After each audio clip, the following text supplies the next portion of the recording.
আসসালামু আলাইকুম। নতুন আরও একটি রেসিপি দেখার জন্য আপনাদের সবাইকে স্বাগত জানাচ্ছি। বিয়ে বাড়ির খাবার মানে আলাদা ঘ্রাণ, অন্যরকম স্বাদ। বাবুর্চিদের রান্না এত মজা হওয়ার পিছনে রান্নার পদ্ধতি এবং কিছু উপকরণ। বিয়ে বাড়ির খাবারে অনেক আইটেমের মধ্যে গরুর মাংস সবার নজরে থাকে। আমি চেষ্টা করব বিয়ে বাড়িতে যেভাবে রান্না হয় সেরকম একটা রেসিপি শেয়ার করতে। আজকে তৈরি করব বিয়ে বাড়ির মতো গরুর মাংস ভুনা। আশা করি রেসিপিটি ভালো লাগবে। বাবুর্চিদের রান্নায় বেশি সময় মশলা বেটে দেয়া হয়। মশলা বেটে রান্না করাটা অনেক কঠিন হয়ে যায়, এটাকে আমি একটু সহজ করে দিচ্ছি। এভাবে মশলার মিশ্রণটা করে নিলে অনেকটাই বাটা মশলার টেস্ট পাওয়া যায়। আমি আজকে 3 কেজি গরুর মাংস রান্না করে দেখাবো। তার জন্য একটা বাটির মধ্যে নিয়ে নিচ্ছি 3 টেবিল চামচ লাল মরিচ গুঁড়া। আর মরিচ গুঁড়াটা যে যার পছন্দ মতো কমিয়ে বাড়িয়ে দিতে পারবেন। এবার এর সাথে দিয়ে দিচ্ছি 1.5 টেবিল চামচ ধনিয়া গুঁড়া। হলুদের গুঁড়া নিয়েছি 1.5 টেবিল চামচ। জিরার গুঁড়া এখানে দিয়ে দিচ্ছি 1.5 টেবিল চামচ। এবার এখানে আধা কাপ পানি দিয়ে মশলাগুলো খুব ভালো করে নেড়েচেড়ে মিশিয়ে নিতে হবে। এইভাবে মশলার মিশ্রণটা করে নিলে 100% না হলেও অনেকটাই বাটা মশলার টেস্ট পাওয়া যাবে। পানির সঙ্গে মশলাগুলো খুব ভালো করে মিশিয়ে নেওয়ার পর এবার এখানে দিয়ে দিতে হবে বাদাম বাটা। আমি এখানে কাজু বাদাম আর কাঠবাদাম দুটোই ব্যবহার করছি, আপনারা চাইলে যে কোনো একটা বাদামও ব্যবহার করতে পারেন। বাদামগুলো একটু গরম পানিতে ভিজিয়ে খুব ভালো করে বেটে নিয়েছি। এবার এখানে আমি দিয়ে দিচ্ছি 2 টেবিল চামচ বাদাম বাটা। এবার এই মশলার সঙ্গে বাদাম বাটাটুকু খুব ভালো করে নেড়েচেড়ে মিশিয়ে নিতে হবে। এদিকে আমি মশলার বাটিটা 5-7 মিনিটের জন্য সাইড করে রেখে দিব। এতে করে কিন্তু আপনারা 100% বাটা মশলার স্বাদটাই পেয়ে যাবেন। আজকে রান্নাটা করার জন্য এখানে আমি একটা প্যানের মধ্যে নিয়ে নিচ্ছি 1 কাপ পরিমাণ তেল।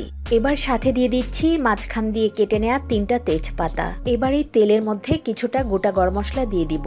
এখানে নিয়েছি 7-8টার মতো এলাচ, 3টা কালো এলাচ। এটা দিবেন তাহলে ফ্লেভারটা অনেক ভালো আসে। 7-8টার মতো লবঙ্গ, 4-5 টুকরো দারুচিনি, 3-4 টুকরো জয়ত্রী। এবার সবগুলো মশলা তেলের মধ্যে একটু সময় ভেজে নেব যেন সুন্দর একটা ফ্লেভার বের হয়ে আসে। এই মশলাগুলো ভেজে নেওয়ার পর এবার এখানে দিয়ে দিতে হবে 2.5 কাপ পেঁয়াজ কুচি। আর এই পেঁয়াজগুলো খুব বেশি চিকন করিনি, একটু মোটা করে কেটে নিয়েছি। পেঁয়াজগুলো 3-4 মিনিট ভেজে নেওয়ার পর একটু নরম হয়ে আসবে। এবার এখানে দিয়ে দিতে হবে আগে থেকে ধুয়ে পানি ঝরিয়ে রাখা গরুর মাংস। আমি এখানে 3 কেজি গরুর মাংস নিয়েছি, হাড় চর্বি সহই আমি মাংসগুলো নিয়েছি। এবারে তেলের মধ্যে মাংসগুলো খুব ভালো করে নেড়েচেড়ে একটু ভেজে নিব। বাবুর্চিরা কিন্তু এই পদ্ধতিতেই বেশি সময় রান্না করে। মাংসগুলো 5-7 মিনিট ভেজে নেওয়ার পর এবার এখানে দিয়ে দিতে হবে আগে থেকে যে মশলার মিশ্রণটা করে রেখেছিলাম সেই মশলার মিশ্রণ। বাটিতে যে মশলাটা লেগে আছে আধা কাপ পানি দিয়ে ধুয়ে দিয়ে দিচ্ছি। এবারে মশলাগুলো মাংসের সঙ্গে খুব ভালো করে নেড়েচেড়ে মিশিয়ে নিতে হবে। বাটা মশলাগুলো যখন খুব ভালো করে মাংসের সঙ্গে মিশিয়ে নেওয়া হয়ে যাবে এবার এখানে দিয়ে দিতে হবে আদা রসুন বাটা। আমি এখানে 2.5 টেবিল চামচ আদা বাটা দিয়ে দিচ্ছি। সাথে দিয়ে দিচ্ছি 2.5 টেবিল চামচ রসুন বাটা। আর সাথে দিয়ে দিব 1 চা চামচ গোলমরিচ গুঁড়া। এবার সমস্ত মশলাগুলো মাংসের সঙ্গে খুব ভালো করে নেড়েচেড়ে মিশিয়ে নিতে হবে।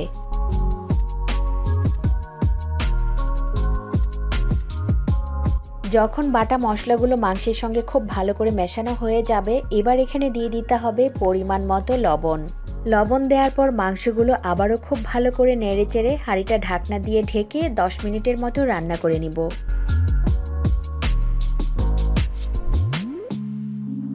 10 মিনিট রান্না করে নেওয়ার পর খেয়াল করে দেখেন মাংস থেকে কিন্তু এবার পানি উঠতে শুরু করেছে। মাংসগুলো খুব ভালো করে নেড়েচেড়ে দিতে হবে যেন সমানভাবে মাংসগুলো সেদ্ধ হতে পারে। এবার আবারও হাঁড়িটা ঢাকনা দিয়ে ঢেকে 15 থেকে 20 মিনিটের মতো রান্না করে নিব। এখানে যেহেতু বাদাম বাটা দেয়া আছে তাই মাংসটা কিন্তু একটু পরপর নেড়ে দিতে হবে, নয়তো নিচের দিকে লেগে যেতে পারে। 20 মিনিট পর আমি ঢাকনাটা সরিয়ে নিচ্ছি। খেয়াল করে দেখেন কালারটা কিন্তু চেঞ্জ হতে শুরু করেছে। মাংস যখন খুব ভালো করে কষানো হয়ে যাবে আর কালার চেঞ্জ হয়ে তেলটাও কিন্তু ওপরের দিকে চলে আসবে। আমরা যেহেতু ঘরে অল্প পরিমাণে রান্না করি মাংস থেকে খুব বেশি পানি কিন্তু ওঠে না। বিয়ে বাড়ির বাবুর্চিরা যেহেতু বেশি পরিমাণে রান্না করে তাদের মাংস সেদ্ধ হতে কিন্তু অতিরিক্ত পানির প্রয়োজন হয় না। এবার মাংসটাকে খুব ভালো করে সেদ্ধ করে নেওয়ার জন্য এখানে দিয়ে দিতে হবে পরিমাণ মতো পানি। আমি এখানে ফুটানো গরম পানি দিয়ে দিচ্ছি 2 কাপ। আমি কিন্তু এখানে একদম ফুটানো গরম পানি দিয়ে দিয়েছি। গরম পানিটুকু দেওয়ার পর মাংসের সঙ্গে খুব ভালো করে নেড়েচেড়ে মিশিয়ে নিচ্ছি। এবার হাঁড়িটা ঢাকনা দিয়ে ঢেকে আরও কিছু সময় রান্না করে নিব। আর এই সময় চুলার আঁচ মিডিয়ামে রেখে রান্নাটা করে নিতে হবে। এবার দেখেন মাংসের কালারটা কতটা সুন্দর হয়েছে। আমাদের এখানে মাংসটা কিন্তু সেদ্ধ হয়ে গেছে। এবার এখানে আরও কিছু উপকরণ দেয়া বাকি আছে। আমি এক এক করে সবগুলো দিয়ে দিচ্ছি। প্রথমেই দিয়ে দিচ্ছি 8-10টার মতো আস্ত কাঁচামরিচ, এটা দিয়েছি শুধুমাত্র ফ্লেভারের জন্য। এবার আমি এখানে 2 মুঠ পেঁয়াজ বেরেস্তা দিয়ে দিচ্ছি। এবার এখানে দিয়ে দিব 1 চা চামচ গরম মশলা গুঁড়া, এটা আমি ঘরে তৈরি করে নিয়েছি। লবণের পরিমাণটা একটু কম হয়ে গেছে, সামান্য একটু লবণ দিয়ে দিচ্ছি। আর এখানে দিয়ে দিচ্ছি 1 টেবিল চামচ ঘি। এবার সব কিছু খুব ভালো করে নেড়েচেড়ে মিশিয়ে নিব। হাঁড়িটা ঢাকনা দিয়ে ঢেকে চুলার আঁচ একেবারে লোতে করে আরও প্রায় 15 থেকে 20 মিনিটের মতো রান্না করে নিব। প্রায় 20 মিনিট পর আমি ঢাকনাটা সরিয়ে নিচ্ছি। এবার খেয়াল করে দেখেন এই রান্নাটা যে কতটা মজা হতে পারে। এটা লোকটা দেখেই বোঝা যাচ্ছে এটা বিয়েবাড়ির রান্নাকেও হার মানাবে। বাবুর্চিদের রান্নায় সিক্রেট কিছু বিষয় থাকে, সেটাও একটা, ওপর থেকে সামান্য একটু গুঁড়ো দুধ ছিটিয়ে দিতে হবে। আমি এখানে 2 টেবিল চামচের মতো গুঁড়ো দুধ দিয়েছি। এবার দেখেন এটা দেখতে কতটা সুন্দর হয়েছে, আর খেতে আলহামদুলিল্লাহ অনেক মজা হয়েছিল। এই তো তৈরি হয়ে গেল বিয়েবাড়ি স্টাইলে গরুর মাংস ভুনা। আপনারা বাসায় একবার হলেও এভাবে ট্রাই করে দেখবেন। রেসিপিটি ভালো লাগলে ফ্রেন্ডস অ্যান্ড ফ্যামিলির সঙ্গে শেয়ার করে দিবেন। আরও বেশি ভালো লাগলে একটা লাইক দিতে পারেন। আবারও কথা হবে নতুন কোনো রেসিপি নিয়ে ইনশাআল্লাহ। সবাই খুব ভালো থাকবেন, সুস্থ থাকবেন। আল্লাহ হাফেজ।